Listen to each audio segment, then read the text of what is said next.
Ezequiel, capítulo 43. Deus volta ao templo. O homem me levou até o portão do lado leste, e eu vi que daquele lado vinha vindo a glória do Deus de Israel. A voz de Deus parecia o rugido do mar, e a terra ficou iluminada com a sua glória. Essa visão foi parecida com aquela que eu tive quando Deus veio para destruir Jerusalém.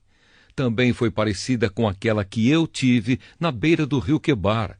Então caí de comprido no chão.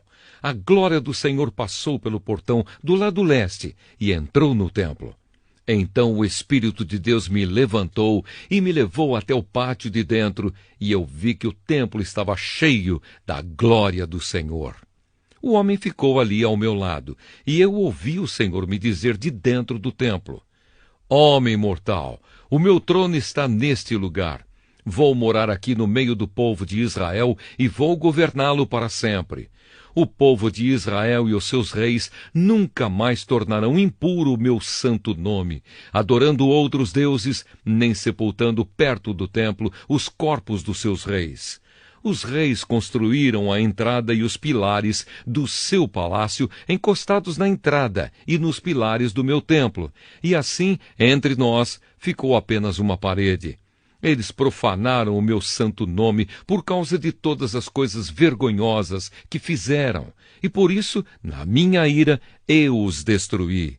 Agora eles que deixem de adorar outros deuses e levem para longe os corpos dos seus reis. Se fizerem isso, eu viverei no meio deles para sempre.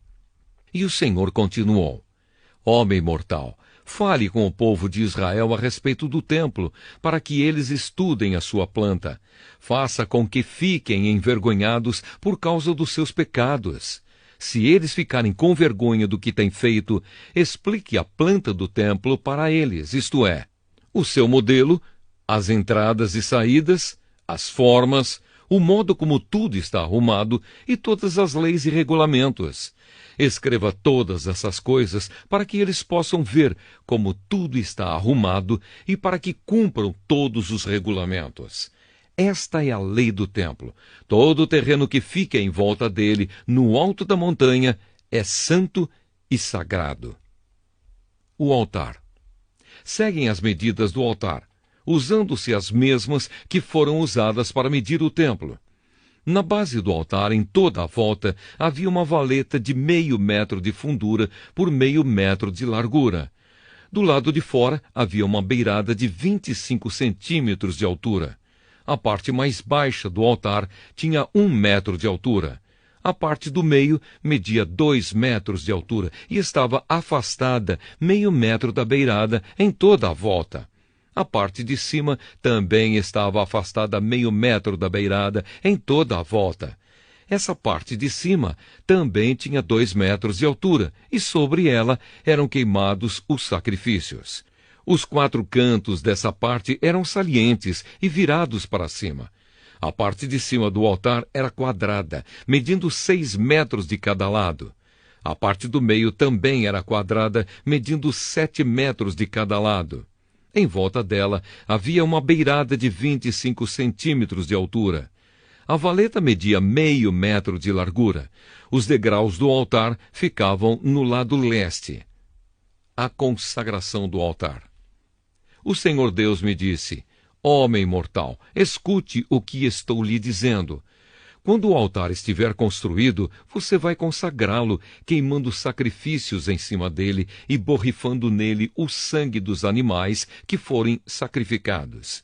Só os sacerdotes da tribo de Levi, que são descendentes de Zadok, poderão vir até a minha presença para me servir. Eu, Senhor Deus, ordeno isso. Você lhes dará um touro novo para oferecerem como sacrifício para tirar pecados. Você pegará um pouco do sangue desse touro e porá nas pontas da parte de cima do altar e nas pontas da parte do meio do altar, e em toda a volta das suas beiradas. Dessa maneira, você purificará o altar e o consagrará. Você pegará o touro que for oferecido como sacrifício para tirar pecados e o queimará no lugar marcado fora da área do templo. No dia seguinte, você pegará um bode sem defeito e o oferecerá como sacrifício para tirar pecados. Purifique o altar com o sangue dele, do mesmo modo que você tiver feito com o sangue do touro. Quando terminar essa parte, pegue um touro novo e um carneirinho, os dois sem defeito, e traga-os para mim, o Senhor. Depois de matarem os animais, os sacerdotes espalharão sal sobre eles e os queimarão como oferta para mim. 7 dias em seguida, você oferecerá um bode, um touro e um carneirinho como sacrifícios para tirar pecados. Esses animais não devem ter nenhum defeito. Durante 7 dias, os sacerdotes consagrarão o altar e o aprontarão para ser usado. Depois dessa semana, os sacerdotes começarão a oferecer sobre o altar as ofertas que serão completamente queimadas e as ofertas de paz, trazidas pelo povo. Então ficarei contente com todos vocês. Eu, o Senhor Deus, falei.